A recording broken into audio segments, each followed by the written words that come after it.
What if the version of you the world sees is not the real you? What if the smile you carry, the confidence you project, the words you speak are not born from truth but from survival? Layers of masks built over years of expectations, fears, and unspoken pain. Think about it.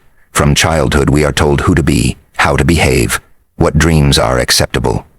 Slowly, almost without noticing, we trade authenticity for approval, honesty for belonging, and piece by piece, the raw, unfiltered self, the one that once felt free to laugh too loud, to cry without shame, to dream without limits, gets buried beneath the weight of society's demands. You begin to wonder, do they love me, or do they only love the mask I wear? It's a haunting question, because deep down, you know the mask is safer, but also emptier.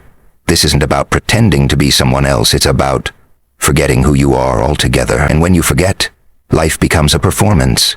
You wake up not as yourself, but as a character rehearsing lines for an audience that doesn't even stay until the end. We live in a time where identity is often mistaken for performance, where the masks we wear are celebrated more than the truth that exists beneath them. People will tell you that to succeed you must appear strong, composed, confident, even when you are trembling inside. They will praise you not for who you are, but for how well you play the role they expect of you. And over time you begin to internalize this false belief that the role is the reality. The world claps for the mask, so you start believing the mask is your face. But deep down, there is an emptiness that applause cannot fill. It is the quiet ache of knowing you are loved for the illusion, not for your essence. This is the tragedy. The performance becomes so convincing that even you start to forget what lies behind it. And when you forget, life becomes less of an experience and more of a stage where every movement is calculated, every word rehearsed, every smile performed.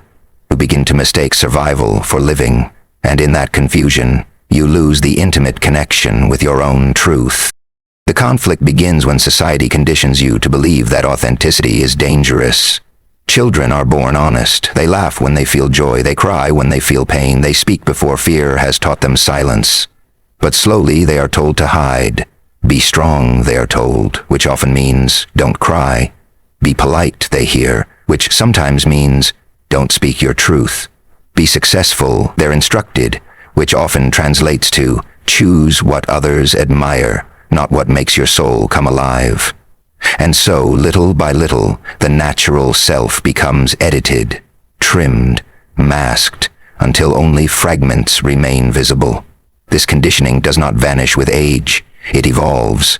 Adults wear suits and smiles that fit expectations, but inside many are still carrying the silent child who was told that truth was too heavy for the world to handle. This is why so many live with a gnawing feeling that something essential is missing. It is not missing, it is buried under years of pretending.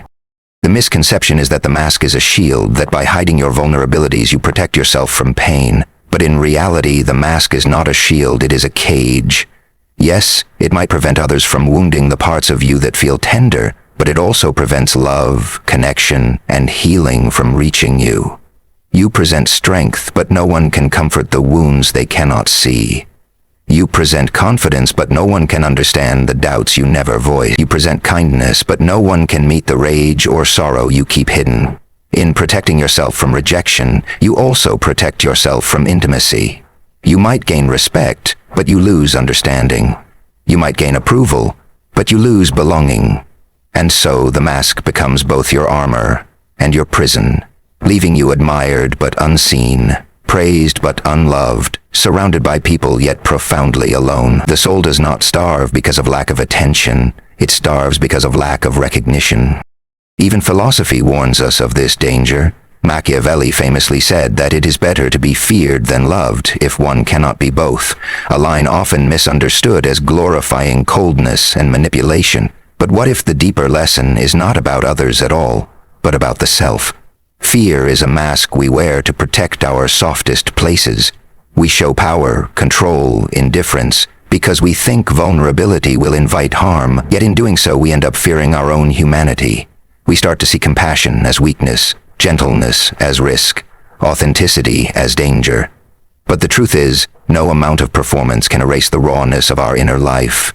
We may fool the world, but we cannot fool ourselves indefinitely. Sooner or later, the act becomes too heavy to carry, and what was once a clever survival strategy begins to suffocate us. This is the essence of the conflict. What we believe protects us is often the very thing that destroys us. Think of how society defines maturity. It is often seen as restraint, control, and polished behavior. But too often, what we call maturity is just emotional suppression dressed up as discipline. A man who never cries is called strong. A woman who hides her anger is called graceful. A person who swallows their truth is called professional. But what if these are not signs of maturity at all? What if they are signs of masks, so deeply worn that we no longer recognize the person behind them? True emotional maturity is not silence when your heart wants to speak. It is the wisdom to express truth with courage and compassion. True strength is not the absence of tears. It is the ability to feel deeply without being destroyed by it. Yet most people cannot tell the difference because they have been applauded for their masks for so long. And applause, though fleeting, is addictive. It tricks you into thinking the performance is worth the sacrifice, even as your soul grows weaker beneath the weight of unexpressed truth. The conflict grows heavier when you realize that masks are rewarded. Social media thrives on curated images. Workplaces thrive on projected competence. Relationships often thrive on selective honesty. The world applauds the polished version of you, not the raw one. And so, the temptation to keep the mask on is constant, but every reward comes at a cost. When you are loved for the mask, the real you wonders quietly, would they still stay if they saw me unguarded? When you are respected for the performance, the real you whispers, do they honor me or just the role I play? This doubt becomes a shadow that follows you everywhere. No matter how much praise you collect, it never feels enough because the one receiving it is not you, it is the persona you've created. And until you are brave enough to remove the mask, every compliment feels hollow, every success incomplete, every relationship fragile. The mask may give you status, but it robs you of peace. What makes this conflict even more painful is that it is invisible. Outwardly, you may look accomplished, admired, surrounded by people. Inwardly, you may feel hollow, unseen, detached from yourself. This disconnect creates a kind of quiet despair. People will tell you that you have everything to be happy about, yet you feel an emptiness you cannot explain. That emptiness is the soul reminding you that you cannot outsource wholeness. You cannot heal by being someone else's version of you. The irony is that the mask, which was supposed to protect you from rejection, ends up causing the deepest rejection of all. Self-rejection. And that rejection is far more painful than anything the world could inflict. For the world's rejection wounds your pride, but your own rejection wounds your spirit. And until you face this conflict, until you realize that no mask will ever substitute for authenticity, you will continue to walk through life as a stranger to yourself, admired by many but truly known by none. We all carry moments in our lives when the mask slipped, even for just a second, and we felt the raw weight of our hidden truth. Think of the times you forced yourself to smile while your heart was breaking. You laughed at jokes to seem fine, even when loneliness was echoing in your chest. You congratulated others for their success while silently questioning if you had failed yourself. These experiences are not rare. They are the unspoken language of almost every human being, yet we rarely talk about them, because to admit them feels like weakness. But they linger in the memory like scars invisible to the eye. The mask allowed you to survive the moment, to keep peace, to avoid questions. But afterward, in the quiet, you felt the hollowness that came with pretending. And that hollowness whispers the truth you're afraid to hear.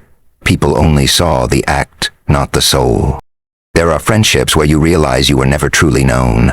You played the role of the dependable one, the funny one, the listener. Roles that brought you acceptance, but never authenticity. You nodded when you disagreed, softened your feelings when they were too strong, reshaped your words so they would not offend. And though people called you kind, easygoing, loyal, deep inside you wondered, do they love me, or just the version of me that never disrupts their comfort? These small betrayals of the self accumulate until you feel like a stranger in your own life. The laughter you share feels borrowed. The connections feel conditional. And even in crowded rooms, you feel an emptiness because nobody has ever met the real you. The tragedy is not that they do not know you. It is that you never gave them the chance. Think about work or school, where entire identities are built on performance. You wear the mask of competence, the mask of control, the mask of perfection. You stay late, not because you want to, but because you fear what they will think if you don't. You speak with confidence even when doubt is screaming inside you. You avoid showing weakness because weakness is punished, not embraced. And maybe the mask gets you success. Maybe you climb the ladder, earn the praise, collect the awards. But when you are alone with yourself, you feel the emptiness of achievements that were won by someone you pretended to be. You wonder if the respect belongs to you or only to the image you crafted, and deep down you fear that if the mask ever slipped, everything would crumble, and people would see you not as admirable, but as inadequate. This quiet fear keeps you locked in a cycle of proving, performing, and pretending, until exhaustion begins to eat away at your spirit. There are also the masks we wear in love.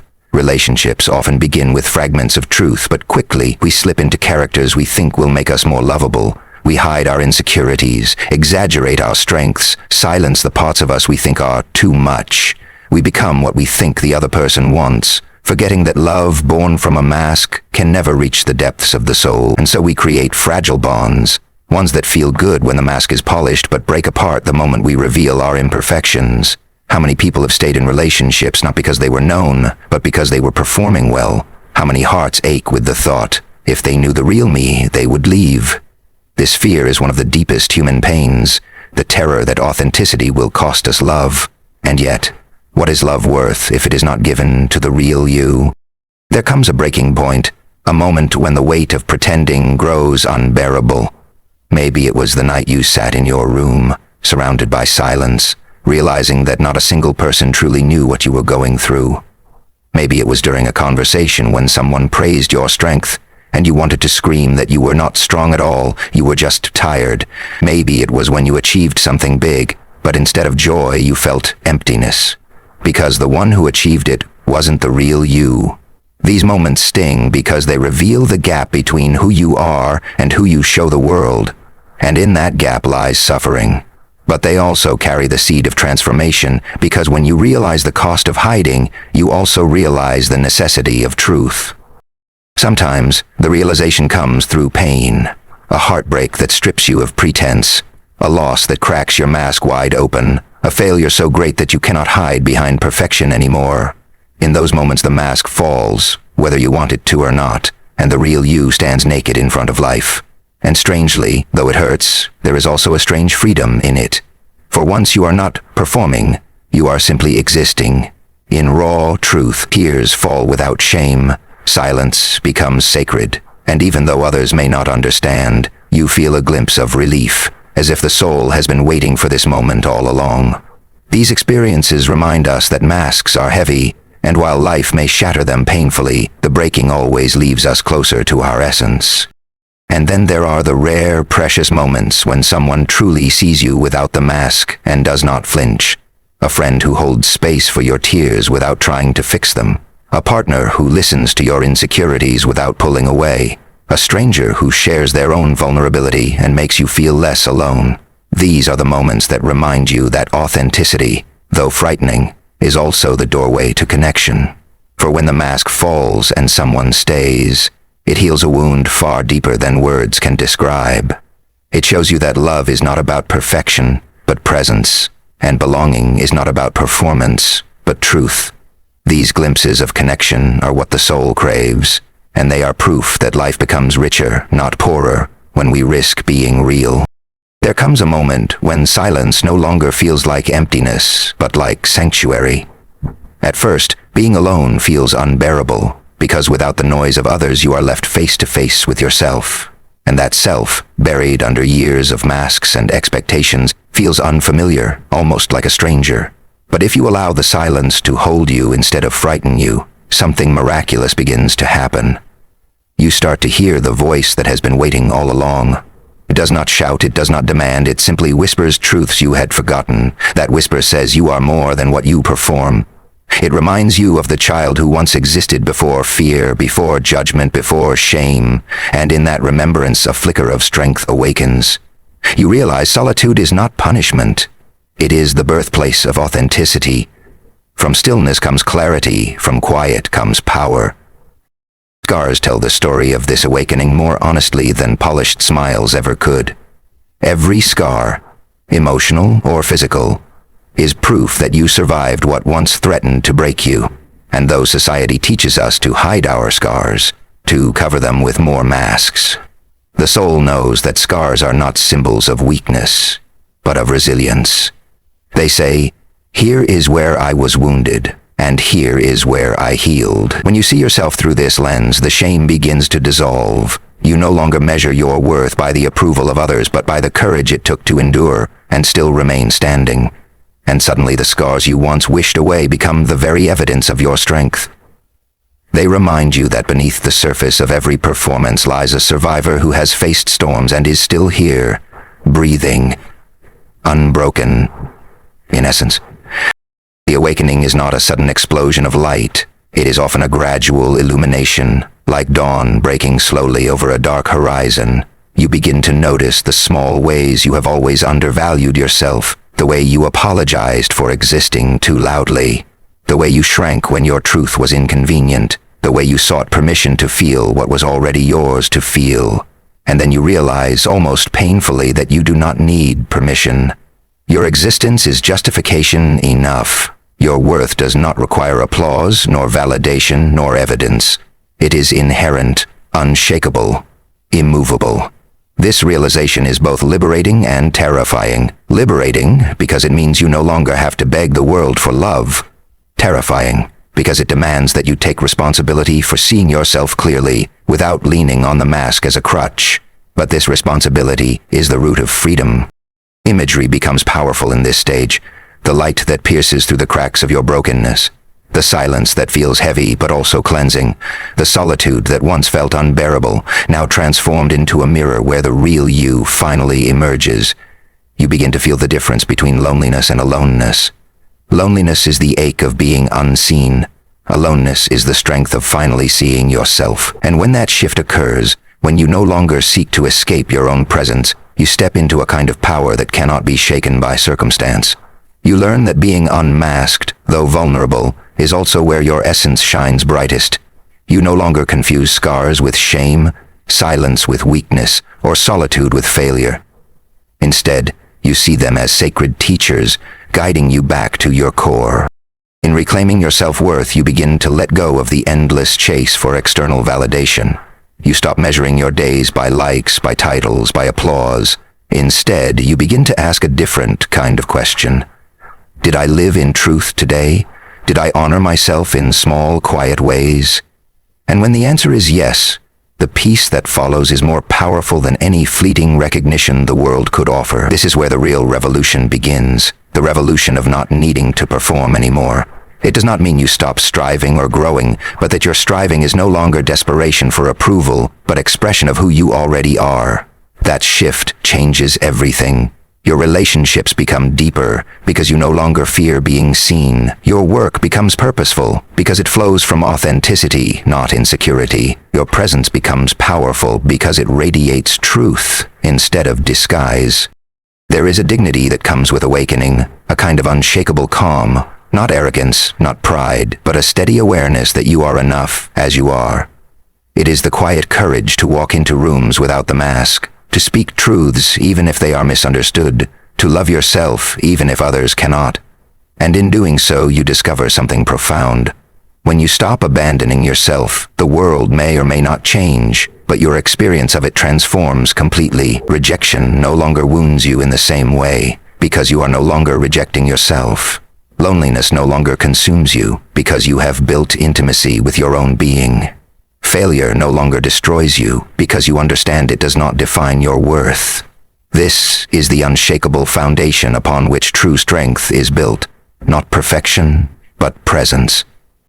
At last you realize that self-worth is not a treasure to be found in the approval of others, but a light that has always lived within you. The masks fall not because you no longer fear the world, but because you finally refuse to fear yourself. You accept your scars, your silence, your solitude, your imperfections, and in that acceptance, you uncover the essence of your humanity. And what you once thought would make you unlovable is revealed as the very thing that makes you real. This is awakening, The recognition that the self you tried so hard to hide is the self you were always meant to reclaim.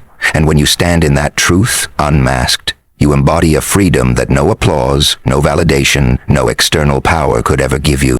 The greatest revolution is not the one that shakes governments or topples empires, but the one that occurs in the quiet chambers of the human heart. It is the moment you decide you will no longer be a prisoner of masks, no longer a servant to the approval of others. This revolution is silent but seismic. It shifts the way you walk, the way you breathe, the way you belong to yourself. Outward revolutions seek power. Inward revolutions reclaim freedom. And when you reclaim yourself, the world may not applaud, but you will no longer need it to. You will know that the deepest victory is not in conquering others, but in no longer abandoning your own truth. That is a triumph no one can take from you. A strength that cannot be stripped away. A dignity that does not depend on circumstance. To live unmasked is not an easy path, but it is the only path that leads to wholeness. It demands courage, because authenticity will not always be celebrated. Some people will misunderstand, some will reject, some will even resent the version of you that no longer conforms to their comfort. But the price of staying hidden is far greater than the price of being misunderstood. When you wear a mask, you betray yourself for the sake of temporary acceptance. When you remove it, you risk rejection but gain your soul. And the soul is worth the risk. There is no approval in the world that can equal the peace of looking in the mirror and recognizing the person staring back at you. That recognition is the foundation of all true freedom. The call to remove your mask is not an invitation to recklessness, but to honesty. It is not about discarding every filter or living without boundaries. It is about living without the constant fear of being seen. It is about speaking truth when it matters, even if your voice trembles. It is about honoring your feelings without drowning in them, standing in your values even when it costs you something, and refusing to perform a life that doesn't belong to you. This does not mean every person will accept you, but it does mean the people who do will finally be connected to the real you. And those are the only connections that truly heal, the only ones that last. For love born of masks dies when the performance ends, but love born of authenticity grows deeper with every unguarded moment. In this awakening, you come to see that outward validation is an endless chase, like drinking salt water to quench thirst. No matter how much you consume, you remain empty, because the approval feeds the mask, not the self. The real nourishment is found in turning inward, in recognizing your worth without needing to be reminded of it by others. This is why the revolution is inner, not outer. Because until you stop rejecting yourself, no amount of applause will ever feel like enough. And when you finally anchor yourself in truth, you no longer crave the fleeting validation of the crowd. You become steady, grounded, calm. Success is no longer a performance but a reflection of your authenticity. Relationships are no longer stages but sanctuaries. And life, once a tiring rehearsal, becomes a lived experience. The journey of reclaiming your true self is not about becoming someone new. It is about remembering someone ancient, someone original, someone pure. It is about peeling back layers until what remains is not the character you were trained to play, but the essence you were born to embody. This essence is not flawless, but it is real, and that reality is worth more than perfection. The world may not understand, but the soul will finally rest. And when the soul rests, life begins to flow in a different rhythm. You start to live in alignment, where your words, actions, and values are not in conflict but in harmony. This harmony is rare in a world of noise, but it is the ultimate reward of authenticity. It is the music of freedom. So let this be your call to action, not loud, not dramatic, but quiet and resolute. Begin by removing the mask, even if only in small moments. Allow yourself to be seen in ways that scare you. Speak one truth you have hidden. Show one scar you have covered. Claim one part of yourself you have denied. And with every step, you will feel the weight of pretense fall away and the breath of freedom return. Remember, the revolution you seek is not outside of you. It has always been within. The world does not need another performance. It needs your presence. And you, more than anyone, deserve the gift of your own truth. Stand in it, Live in it, become it, and in doing so, you reclaim not only your true self, but the life you were always meant to live.